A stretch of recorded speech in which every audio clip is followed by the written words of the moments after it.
Good morning, everyone. We're going to get started.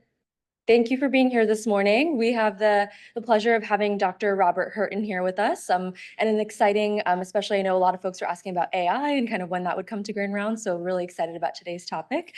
But Dr. Robert Hirten is an associate professor of medicine and artificial intelligence and human health at the Icahn School of Medicine at Mount Sinai and works at Mount Sinai as an IBD attending. He has served as the clinical director of the Hasso-Plattner Institute for Digital Health, is currently the associate fellowship director for the Advanced IBD Fellowship at Mount Sinai, the site director for the Crohn's and Colitis Foundation National Visiting IBD Fellowship, as well as vice president of the New York Crohn's and Colitis Organization. Dr. Hirten's research focuses on the use of connected devices and digital technology for the study of health and disease. Leveraging this technology, he leads wearable device studies across patient populations and disease states. His work has resulted in the development of novel machine learning algorithms derived from wearable devices for the prediction of various health and disease endpoints and has been featured by news outlets including USA Today, CBS News, and Forbes. We're very lucky to have him here today for Grand Rounds. Please join me in welcoming him to the podium.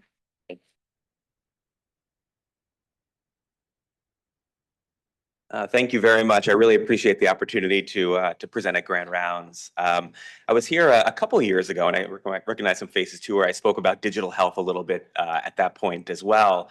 And I'm going to discuss some of the things we touched on back then a little bit, but some of the new areas and new concepts we've been doing. And one of my hopes always is that this spurs interest and hopefully future collaborations in this space.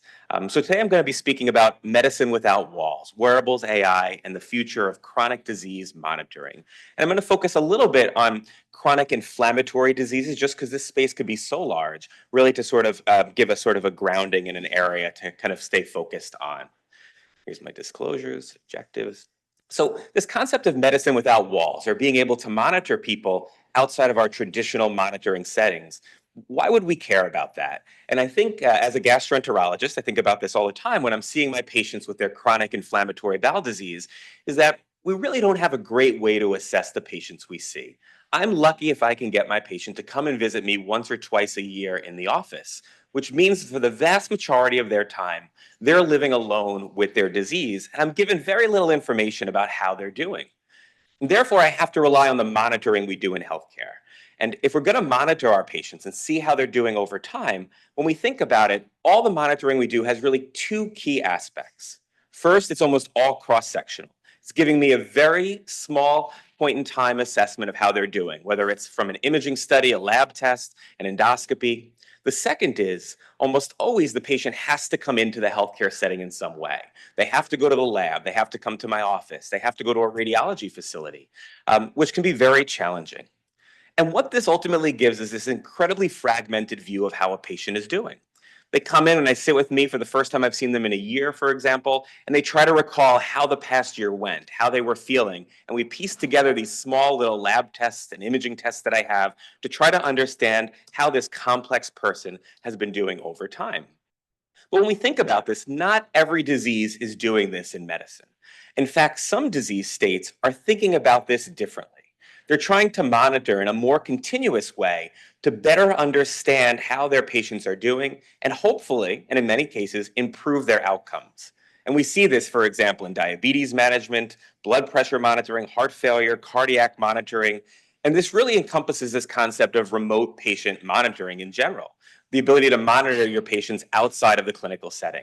And this is a huge global market, $24.4 billion a couple of years ago. And this was really spurred in 2019 when Medicare expanded RPM coverage, essentially giving you expanded ability to bill for this concept or ability to monitor your patients. And if you look on the right side of this table, you can really see where almost all the monitoring has happened, really with the darker colored blues, which is in hypertension, diabetes, and then a couple of other areas. So it's very, very limited, really, where we're applying this approach. Why is this approach being applied, though, in some areas? Well, it's kind of based on this idea that if some data is good, more data could be better. And you always have to ask, is more better, for example? But in some cases, it is. For example, in diabetes, which I think is really the quintessential RPM that we're using and has really resulted in improved outcomes. When you look at the studies, people with uncontrolled type 2 diabetes were found to achieve better hemoglobin A1Cs if they check their finger sticks just 1.5 times a day on average. Meaning, if you check it a few times, you're going to do better. And in fact, studies have shown if you keep checking it more than that, you'll actually continue to do better and hemoglobin A1Cs will continue to improve. And this concept laid the framework really for continuous glucose monitoring, or CGM, which captures this real-time glucose fluctuations and assessments over time. And this has been shown to have a significant improvements in mortality and hospitalizations and cardiac events, all the things we want to try to improve. But how do we bring this to other areas of disease? So it makes sense. If you're trying to control someone's diabetes, their hemoglobin A1Cs maybe is your goal. If you can measure their sugar levels, you can directly tie that to their diabetes control. It's a classic biomarker that you can measure that relates to the outcome you're trying to improve. Same for heart failure. If someone's gaining weight after a hospitalization, they're likely retaining fluid and they're having a heart failure exacerbation. You can tie these metrics to sort of the outcome you're looking at. But how do we shift this paradigm to these other diseases? How do we break out of this RPM paradigm for just these few states like hypertension, heart failure, arrhythmias, and bring it to other diseases? Or in fact, as other people are interested, like Zahi here, who's interested in this concept of longevity and trying to monitor health and predict the development potentially of disease before they might even occur. Really focusing on wellness. So if we're going to try to bring this to chronic inflammatory diseases, we need some way of doing this sort of assessment in these disease states, especially because we don't have that specific biomarker we can measure. So what we ideally need, it makes sense, is something that's dynamic, granular, longitudinal, very much following this concept that was laid out by endocrinology, some marker we can track that could improve potentially or tell us how that individual is doing. And this is where these ideas of saying, how can we leverage different types of connected technologies to achieve that goal? For example, how can we use wearable devices or other types of connected technologies to do this? And it makes sense. Even when you look at commercial devices, over 40% of the people in the United States are using or have used a wearable device, meaning they're sort of ubiquitous in our society in many ways, and we can start to leverage this. Because importantly, we get lots of physiologic data from these devices, whether it's heart rate variability, steps, oxygenation, that we can look at, measure, and then leverage for understandings and hopefully improvement of different disease states. Now, commercial devices, lots of people are using them. Lots, as I mentioned, over 40% have them, and many people in this room probably have them. But they're continuing to improve, actually, in many ways, almost becoming medical grade in some ways.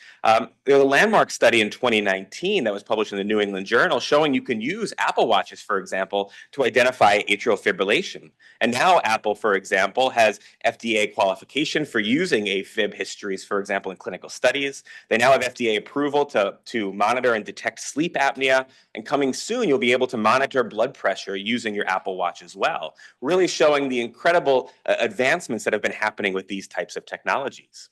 But if we're going to think about this, if we're going to think about using these RPM strategies and perhaps breaking out of the box that we've been currently sort of employing them in, we need to even think beyond commercial devices to other types of tools that we could potentially passively monitor people. For example, touchless devices, which I'll be talking about in a little bit later on in the talk, that send out a radio frequency-like wave throughout the house, maps the house and the individuals in it, and allows us to track them, for example, to understand their physiologic metrics, but also how they're moving around, and really understand how their disease might be doing. So we need to really think about this more broadly.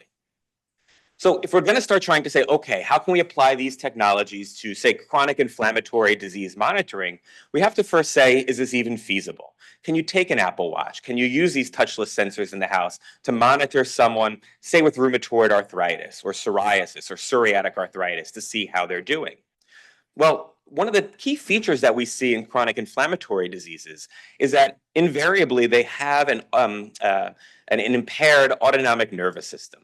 So your inflammatory reflex, in essence, is your vagal nerves, afferents, are able to sense inflammation in the body, and then your central nervous system is able to, through the efferent limb of the vagus nerve, suppress that inflammation. And you have this really nice feedback loop that's going on. However, in chronic inflammatory diseases, this is incredibly altered. And we could take advantage of the fact that you have this dysautonomia in many of these conditions to perhaps use this as a key to be able to monitor these diseases over time. So as I was mentioning, we have to say, okay, is it feasible then? And this is actually, I think, a nice characterization of maybe why we could think this is feasible. And we'll get into some of the weeds on this in a little bit. But because you have dysautonomia in some of these chronic diseases, that means things like your autonomic nervous system measures, like heart rate variability, heart rate, resting heart rate, are all sort of thrown off when inflammation is developing and these chronic inflammatory diseases are exacerbating. This is Fitbit data from a patient who has rheumatoid arthritis and wore their Fitbit for almost 1 year, for 300 days. And you can see on the bottom row here, these are rapid 3 scores. So they gave us daily assessments every day of how they were feeling, which is a validated score to assess rheumatoid arthritis activity. And you can see this shaded area here, which shows that the scores rose to signify that there was a clinical flare of disease. Also, they had their CRP as a marker of inflammation measured over the course of the year, and they had an elevated CRP at this time, at the exact same time they weren't feeling well. And looking at their trends of their steps, their heart rate variability, and their resting heart rate, you very nicely see significant alterations and rises in heart rate and resting heart rate, drops in heart rate variability, and changes in steps that map to when this person wasn't feeling well from their rheumatoid arthritis. Meaning, there is this possibility to perhaps use this data to better monitor our patients with these conditions. Now, I mentioned because patients who have chronic inflammatory diseases have dysautonomia, you can measure that even beyond things like heart rate and resting heart rate. And we're able to measure something called heart rate variability, which is a measure of very small time differences between each heartbeat. You can see these 2 nice EKG tracings here where they have 4 beats per minute in each of the tracing. However, there's very low variability or time differences between each heartbeat in this top tracing, meaning low heart rate variability and high sympathetic nervous system activity. On the bottom tracing, you see high degrees of variability in the time between each heartbeat, which shows that we have elevated parasympathetic nervous system activity in the body. What's very interesting then is if you map this over 24 hours for a person when they're using their wearables, what you find, in fact, is that there's a circadian pattern to heart rate variability. There's a circadian pattern to autonomic nervous system function, which we can map over that 24-hour period. And you can see here then, if you map it as on a curve, you can actually use something called a mixed cosinear model to look for subtle changes in this curve over time. And we can look for subtle changes in the height of this curve or its amplitude, its acrophase, or where this curve sort of peaks in the 24-hour period, or the mesor, where the midline of this curve is. And this is important because then we can look for subtle differences in this, applying deep learning, machine learning, essentially artificial intelligence, to try to pick up very subtle differences in that person to predict, hopefully, that their chronic inflammatory disease will get worse. Well, as I mentioned, it's a kind of a hard concept still. I showed you that really nice tracing in the Fitbit, and we see clearly physiologic variations that are happening in an individual when their rheumatoid arthritis, for example, is getting worse. But how do you actually start predicting this or identifying these trends looking forward to be able to actually use this clinically? Well, we learned a lot, actually, like in many things, during the COVID pandemic. And one of the things that we saw that happened during COVID is it really pushed digital health forward fairly quickly and rapidly as far as technologically, even clinically, where telehealth visits and other aspects started to really enter routine care. Early on in the pandemic, we were very interested, as a number of groups were in the country, to say, can we use tools to better predict potentially if someone has a COVID infection? Early on in the pandemic, there was very limited testing. Healthcare workers were in the hospitals, and there was concerns that they would get sick, get other people sick, or not be able to even come to work to care for patients. So we wanted to come up with better ways that we could potentially monitor and identify these infections. So this was an important aspect because it sort of laid that groundwork to say, can we tackle a challenging issue like COVID, where we don't have a clear biomarker that relates to the disease outcome digitally, that we could start assessing to try to predict these infections. And a couple of other groups in the country were interested in this as well. And this is from a study that was published from Eric Toppel's group, for example, showing very nicely, for example, in people with Fitbits and Apple Watches, that resting heart rate and sleep and activity could identify potentially if someone had COVID infections. Well, here at Mount Sinai, we had launched also a little earlier than this to a study which we called Warrior Watch, which Zahia had very nicely come up with that name, where the goal was really to say, well, can we do this? Can we identify and predict infections of COVID using wearable devices? And we gave out hundreds of Apple Watches. We gave out like 500 Apple Watches to our healthcare workers here. People had their own Apple Watches and contributed data, and they wore them for almost a year in many cases. And we tracked who developed COVID over time. And very interestingly, what you saw was that their autonomic nervous system function, that again, that circadian pattern of HRV, which normally would follow this nice green curve, the week before they tested positive for COVID became compressed and shifted downward, showing significant sympathetic nervous system activity. And then over the next 7 days after their PCR test was positive, it slowly started to improve. And by 7 to 14 days, normalized. Statistically, wasn't any different than their pre-infection baseline. And this was in both symptomatic and asymptomatic individuals. But because of this, we started developing then machine learning algorithms that could then learn from someone's Apple Watch data to say, do they actually have COVID infections? And looking at these features of heart rate variability and resting heart rate, we were able to develop a machine learning algorithm with an AUC of around 86.4% to predict COVID infections up to 7 days before a PCR test was positive. Beyond that, though, we were also very interested in the mental health of our healthcare workers, because there was a lot of concern for mental health issues at that point as well. And we similarly looked in our healthcare workers at this data and developed machine learning algorithms to start assessing how psychologically resilient they were, how well they were able to deal with stressors, for example, that were going on, again, using this passive data. And we also had launched an intervention study called Warrior Shield, a great set of names that Zahi had come up with, where we intervened and gave people breathing exercises that they could do to help build psychological resilience, alter their autonomic nervous system function, and for the first time showed we could actually monitor people's both compliance and the effects of these interventions using wearables. So when they did their breathing exercises the first week, their autonomic nervous system looked like this.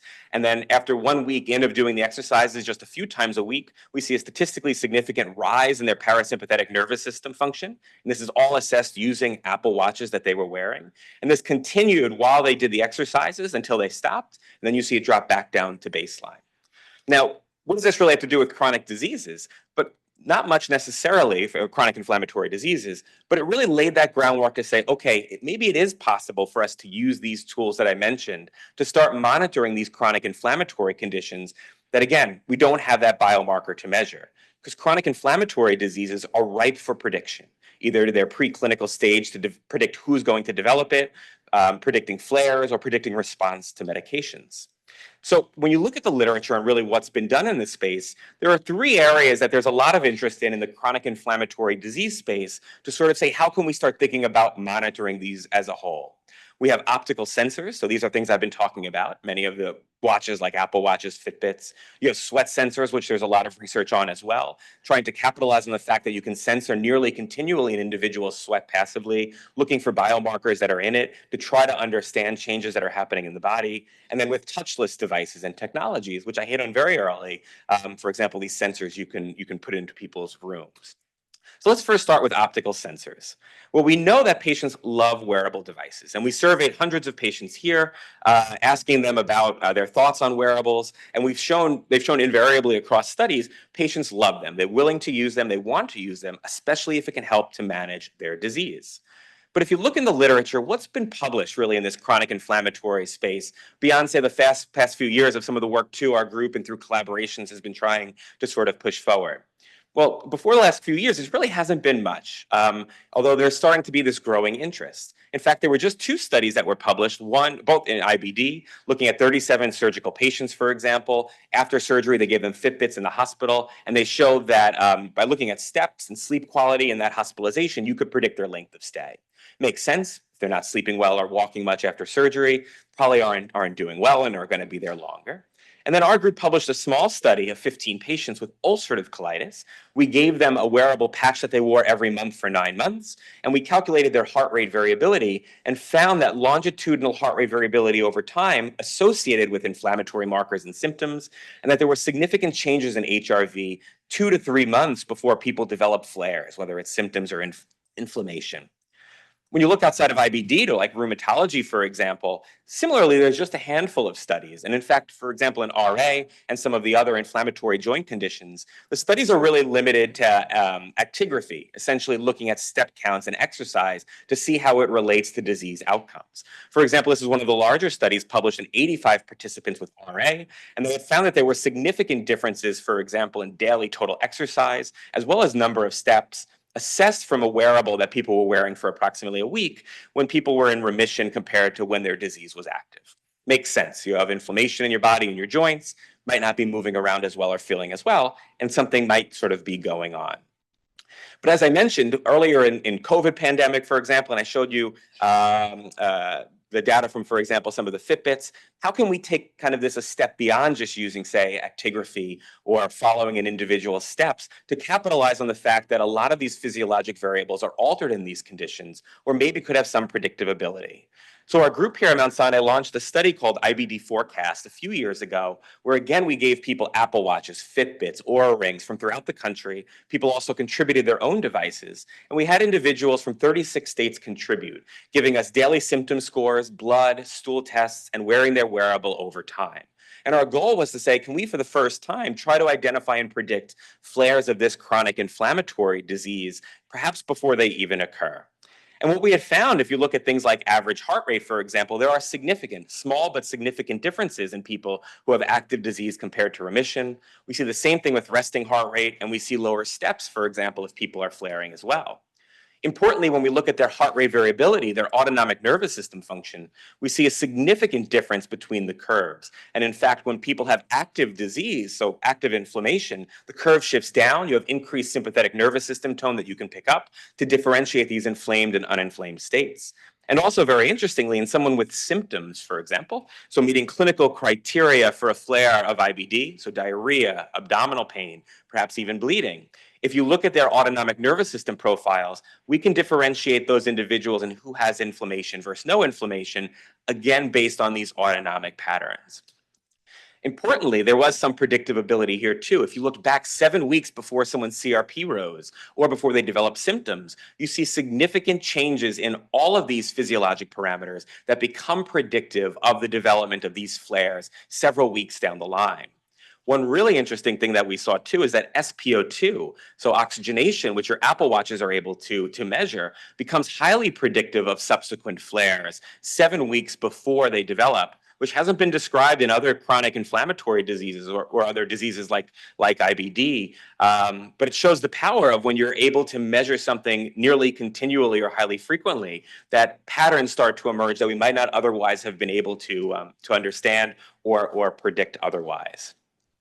Beyond just trying to do, looking at these physiologic metrics, we also said, well, can we use sleep perhaps and other things that we can measure from these wearables to predict that someone is not going to do well with these diseases? And this is in over 100 patients who wore Fitbits, Apple Watches, and Oura Rings for at least 7 months. And we showed, looking at their nighttime data, that in fact, sleep was objectively disrupted only when people had underlying inflammation, whether they had symptoms or not if they just had symptoms with no underlying inflammation. But very importantly, if you look at these bottom curves, if you look for 45 days before and 45 days after a flare, we see significant decreases in, for example, deep sleep and increases in light sleep as you go into and come out of a flare, showing that there's significant disruptions in sleep and these other physiologic processes, which could potentially allow us to identify that these events are happening or something is happening in the body in these individuals. We extended this to other chronic inflammatory diseases as well and did a national study as well in rheumatoid arthritis, finding the same thing that we saw in IBD. You could use heart rate variability, circadian patterns to differentiate flares versus remission. We similarly saw changes in heart rate and resting heart rate and steps. And for example, when you looked up to a month before someone developed a rheumatoid arthritis flare, you again find significant changes in these physiologic parameters preceding the development of that subsequent flare, showing that what we saw in IBD seems to be consistent across other inflammatory diseases and opening this possibility of perhaps monitoring going forward. Now, if we're going to monitor someone, we don't care just about predicting they're going to get worse. We also want to try to predict, are they getting better? And if we start a treatment in someone, for example, IBD, RA, we give them biologic medications often. And we were starting to do a study over the last few years, and we're still doing this now, giving wearables to our patients starting biologics who have chronic inflammatory diseases to see, can we similarly develop algorithms to predict if someone is responding to their medicine. Many of these medicines are slow acting and it can take weeks to work. And sometimes we're in a waiting game. But if we can really understand early and physiologically if someone's responding or not, it could either be optimize the medications early or we can switch very early. This is from an very early cut of the data that we had looked at. And these are patients with IBD who were started on biologics. And we are able to, again, from wearables, look at heart rate and heart rate variability to differentiate who has ongoing inflammation after starting a biologic. And subsequently now we are working to develop AI-based algorithms to predict whether people are having ongoing inflammation or not responding to these medicines. Now that's our optical sensors. Well, what else is being done in these other types of wearables and technologies? Well, sweat sensors is an area that there's a lot of interest.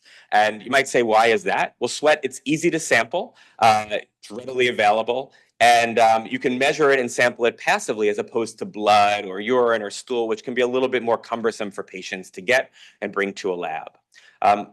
The bottom line is too, also people make a lot of sweat. You have like 2.5 million sweat glands. It's 99% water, but there can be some challenges with collecting it because there's variability in how much sweat is present in different parts of the body based on different times of the year. So there can be some logistical challenges. But what we do find is that in sweat, most of the analytes which are present in blood will also be present in the sweat, such as electrolytes, metabolites, small molecules, but very importantly, proteins, inflammatory proteins like CRP, and also cytokines that we're very interested in a lot of these immune-mediated conditions. When you look at the history of sweat sensing, many of the earlier sweat sensors were patches, and these are still used in conditions where someone puts on a sweat patch for several days. It collects your sweat during that time, and then you can analyze the patch to see how much of whatever analyte you're looking for is present there. The problem is this lacks temporal variation, so it's an all or nothing thing. You see how much sweat is actually on the person or has been coming out of the person, how much whatever else you're measuring is present in there, for example, sodium or chloride or whatever you're looking to measure. However, others have started to develop these flexible arrays, these flexible sort of patches which individuals can wear with embedded electronics in them to try to be able to measure these over time, the sweat, to really gain that temporal variation and sort of say, what could be going on over time longitudinally in this specific individual?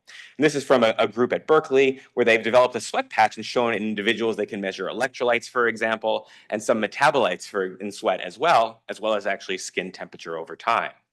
But our interest and one of my interests have been in chronic inflammatory diseases. So how can we sort of take the next step and start applying these types of tools maybe to better monitor these types of patients? There's a number of groups that have developed sweat sensors to try to assess inflammatory markers in the sweat. Unfortunately, many of them require stimulation to generate sweat for testing. So they either result in electrochemical stimulation of the skin to secrete sweat, which then can be measured, or rely on people exercising. The problem, though, is when you stimulate the skin to excrete sweat, you cause localized inflammation and alter the very markers you're very interested in assessing. So we've been working over the last 5 years with a group in University of Texas at Dallas that really has developed one of the few, or one of the only ones, as far as I know, of passive monitors of sweat that's able to assess inflammatory-based markers in the sweat over time. And it's a highly modifiable platform that they have. You can measure up to 4 analytes in the sweat, which you can change based on your particular interest. So you could look at cortisol, for example, or sodium, whatever thing you're particularly interested in. And it has a 2-electrode-based system that enables this transduction affinity-based interaction, essentially between some target biomarker in the sweat, interacts with a capture probe antibody, creating an electrical chemical signal that's translated to a concentration and sent via Bluetooth to your phone. And we can actually see in real time what your CRP or all these levels are in your sweat coming in as the individual is wearing it. We published a few studies looking at relationships between, for example, CRP and IL-6 in the sweat and serum to show what kind of relationships exist. We've also done studies looking at TNF-alpha, for example. And this is a very nice graph in individuals with IBD who wore these sweat sensors for 5 days. Every red line is an individual who has inflammatory bowel disease, and you can see their TNF levels continually over the 5-day period. And then you can see healthy controls with the blue lines over that 5-day period as well. And if you average the two curves, we're able to actually differentiate whether someone has IBD or not based on their ongoing TNF levels in this study, really demonstrating that beyond just these optical sensors, there's a lot of interest, and maybe we can look at some of these physiologic metrics that play a role in some of these diseases over time for some of this prediction. In addition, really, this is kind of interesting too. You can also measure things that we traditionally only think of in the stool in the sweat. So in IBD, we check something called calprotectin a lot, which is a marker of intestinal inflammation. It's a marker of neutrophil activity in the GI tract, and it's excreted, therefore, when inflammation is present, whether it's an infection or IBD. Interestingly, there's also then calprotectin that is either reabsorbed or excreted into the serum and then passively diffuses into the sweat as well. And this is from a publication last year showing that using our sweat sensor too, you're able to differentiate whether someone has active or inactive inflammatory bowel disease from their perspiration measures of calprotectin, also their serum and their stool measures of calprotectin. But it's exceedingly hard to check stool tests and get them collected. It's very cumbersome for patients, and it's often not easy to do. But here we're seeing that even just from sampling passively sweat, we might be able to get this type of information to better understand is someone's disease active or not, and hopefully be able to improve how we're monitoring them. One thing our group has been doing as well with this data is following patients for longer periods of time. Now we're doing a study following people for a month or more using these sweat sensing wearables. But what becomes very interesting is that what you see is in the sweat is that there starts to be circadian variations that happen in many of these markers.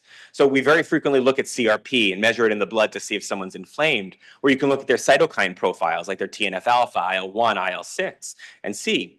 But when you measure it continually in the sweat, or essentially getting a continuous reading, what you end up finding is it follows a circadian curve. So it peaks at parts of the day and it troughs at other parts of the day. And just as we talked about with our other wearables, looking at circadian variations in things like autonomic function, this is ripe then for applications of deep learning and AI to look for very subtle changes in an individual's circadian patterns of many of these biomarkers to understand and better predict, hopefully, where someone's disease is going.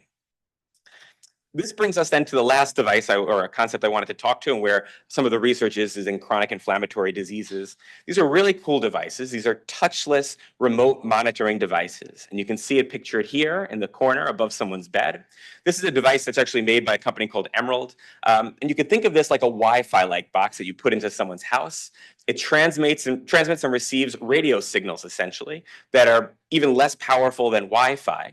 But essentially, it maps the house with the Wi-Fi wave and all the individuals in it. And if you're tracking a specific individual, you have them wear a tracking device, so like a bracelet, essentially, for approximately 2 weeks.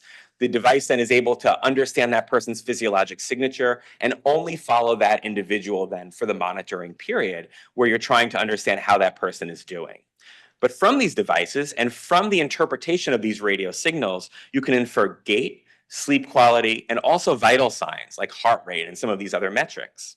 There was a study that was published, that was presented about 1.5 years ago, following 105 patients with Crohn's disease using these devices for a mean of 236 days each. And what's interesting is, as I mentioned, not only can you get their vital signs and some of their sleep metrics, but in this study too, they were able to map trajectories. So essentially every day is a different color you can see here. You can see where a person is moving around their house, which can be mapped using these radio waves. And you can see sort of how the person is moving around. What the device does is then finds an area where the person is moving in a straight line repeatedly, day after day. And from the device, you're able to calculate their gait speed, how quickly they're traversing these areas in a straight line over and over again, to compare gait speed from one day to another, to really understand how that individual potentially is doing. And for example, with this device, using these type of parameters, they were able to differentiate if people were in remission or not from their IBD based on their breathing rates, which can be assessed from these radio waves, based on their gait speed, as I mentioned, and also based on their sleep parameters, how often they were waking up at night, how much REM sleep they were in or deep sleep they were in the night. So many of the same metrics we talked about measuring with your wearable device, they're able to infer from these radio waves that are being used. We're actually doing now, there's a follow-up study which we're part of using these tools now in some of our patients at Mount Sinai, which will hopefully be launching soon, to sort of try to say, how can we start bringing this type of an approach, whether people will be interested in using this type of an approach, to monitor some of these chronic inflammatory conditions. Well, over the last half hour or 35 minutes or so, we've sort of outlined, okay, maybe it is possible then to be able to identify who with IBD or RA or some of these chronic inflammatory diseases might not be doing well from these devices. But how do we find that one individual? How can I recognize or find that 10 or 15% of patients with IBD who will flare a year, or the 30 or 35% of patients with rheumatoid arthritis will flare a year, to be able to identify those specific people? Essentially, how can I make the remote monitoring paradigm expand to these chronic inflammatory diseases where I get their data, I can aggregate it and start running algorithms on it to start predicting whether someone's going to flare or not, and then hopefully re-engage them with their provider. And this is where our interest in artificial intelligence has come, because beyond just these routine statistical tests that we could use to understand differences within individuals or changes that precede flares, we're able to start bringing these predictions to the individual level. And our group here has developed, for example, a deep learning algorithm from the wearable-based data that can predict IBD flares in an individual up to 8 weeks before they occur. So with an AUC peaking around 1 month or 35 days before flares, an AUC of 0.85, we're able to predict if someone's going to develop either an elevated CRP, so an elevated inflammatory marker, or the development of symptoms that is consistent with an inflammatory bowel disease flare. In RA, we've done the same thing where we've developed these deep learning models that can predict flares, again with an AUC of about 0.85, 4 weeks before someone's rheumatoid arthritis flare develops, either developing an inflammatory marker elevation or their validated surveys would otherwise say that they're meeting criteria for these flares. So this is able to now start bringing these predictions to that individual level with these chronic inflammatory diseases. But we can imagine in the future starting to incorporate some of the other monitoring tools that I mentioned, such as the sweat sensors and the touchless technologies, to get this data, apply these deep learning and AI algorithms to start identifying that something is going on with this individual that we're monitoring and that they need to reconnect with their doctor. And this could sound like a sort of a fantasy or something we're thinking about in the future, but we're seeing our homes becoming more and more advanced. We're already seeing integrations, for example, where homes are sensing what the thermostat is, the temperature is. It's automatically altering these things. There's cameras and other types of technologies embedded here. So why wouldn't we start embedding different types of potential health metrics like this in the future, whether it's a wearable or a passive sensor that can start monitoring and potentially improving how we take care of people with various medical conditions, but also people who are healthy, perhaps for the development of subsequent conditions. So that brings us sort of to the end, but I hope sort of this gave some thought for people who might be interested in this space. I think there's a lot of possibility, especially in the chronic inflammatory diseases, but I think even that kind of groundwork opens this possibility in the future to really expand to many other disease states, and maybe a future where we can better monitor our patients. So a lot of people to thank for this work. It's quite complicated, and the team is phenomenal, and especially some of our statistical teams like Maite Suarez-Farinas, who was able to develop many of these models and work with this data, as well as the support of many people in GI, Hassel-Plattner Institute, Department of AI, Zahi from the Biomedical Engineering Institute, and some others at UT Dallas and other groups. So very much appreciate everyone listening, and I'm happy to take questions and always interested in future collaborations. Thank you.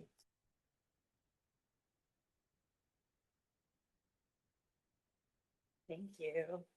Thank you for the wonderful talk. Are there any questions from the audience? Yes. Thanks, Robert, for the great talk. Do you see the spin-off and next steps being randomized trials of interventions for patients where these signals have come across potentially weeks in advance of a flare, see if an intervention improves outcomes downstream, or maybe early treatment might be harmful to some of the treatment? Yeah, our next steps are really to hopefully in the near future launch trials using these tools for monitoring and start seeing how it impacts care and outcomes. Because one of the questions we always have is, just because you can predict something, does it actually do anything? Or does it increase anxiety and burden on the patient who's now thinking and perseverating about their disease and being monitored and waiting for that flare? So our next steps are to start seeing, does it impact care in RA, IBD? And does it make an actual difference? And then you can start looking at intervention trials to how do you actually mitigate these flares. Ideally, many times patients will reach out when they're not feeling very well. And if you can get that head start and know that that flare might happen earlier, I can start those optimization approaches earlier to maybe mitigate a flare that could land you in the ER or with other morbidity. So certainly trying to be mindful and taking a step-by-step approach to make sure it's the right thing to do and it works. Can you comment on the cost of the home sensor and how, and kind of the other wearables and kind of how that can be, upscale to the broader population? Yeah, so the home passive sensors are not available, like you can't purchase them in the store, and they're costly right now, and they're certainly more in that research stage of development and testing and validation. We have seen, though, with many of these technologies, costs do start coming down. Even with commercial devices, they're coming down. But even when you look at the cost, so when I check a stool test, like a calprotectin, for example, the lab charges around $170 to check that one stool test. And I might check several in a year for a patient. And you can imagine a wearable device, say it did cost $200, which sounds like a lot of money, in the realm of what we're spending for many of these other cross-sectional monitoring tools, it actually might not be incrementally very costly. And there are reimbursement structures in place through already CPT codes and other billing codes to bill for this remote monitoring infrastructure. So we'll see where the costs settle out, and they will improve as people really start considering using these. But I think there's a framework for potentially integrating these, even if costs are several $100s, for example, for one of these monitoring tools. Really exciting work. Can you comment a bit more about these? These seems like they're very sensitive. They can predict events which may occur in the future. But how specific in the signature? Is there any way to kind of discriminate signature that's big versus ID? Yeah, very good question. So there's we're actually looking at this, combining some of the cohorts that we have to start seeing our discriminative ability between different types of diseases. One thing we do see, though, is so none of these signatures are 100% specific. If you didn't sleep well last night, your HRV, your heart rate, all of these things will be thrown off.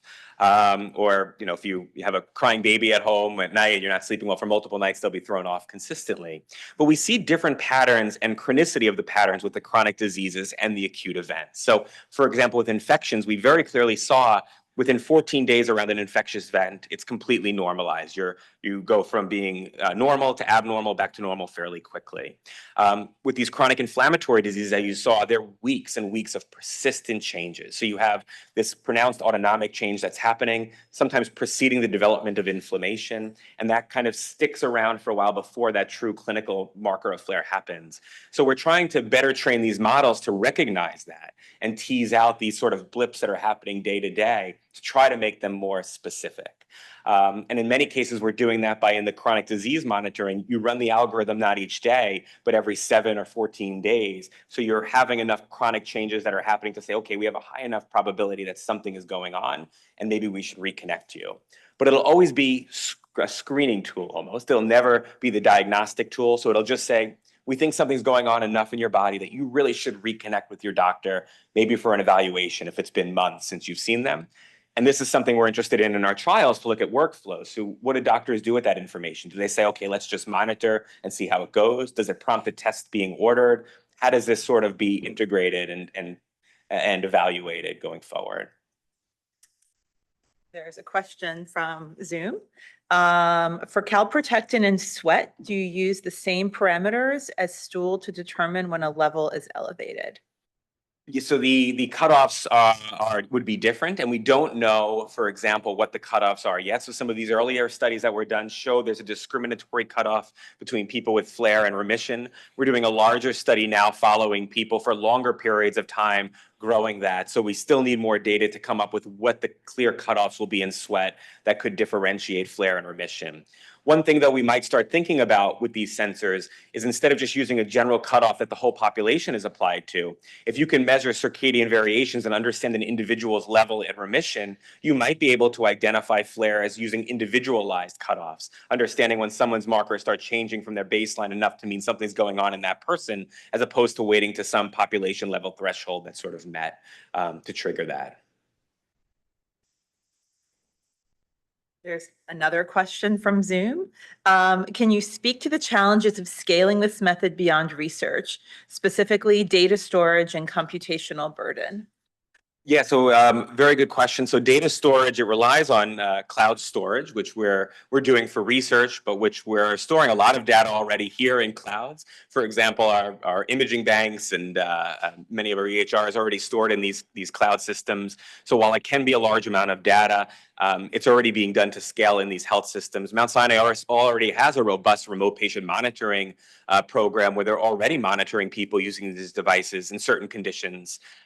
So there is some of that infrastructure already in place really to be able to scale this fairly easily. Taking it to the next steps beyond research, though, we really need very clear clinical trials to first make sure, does this make a difference in people and does it actually improve outcomes, and before you would want to employ it or deploy it in true clinical practice. Wonderful. Are there any other questions? Okay, if not, thank you, Dr. Thank Hirten, you. for a wonderful talk. Thank you.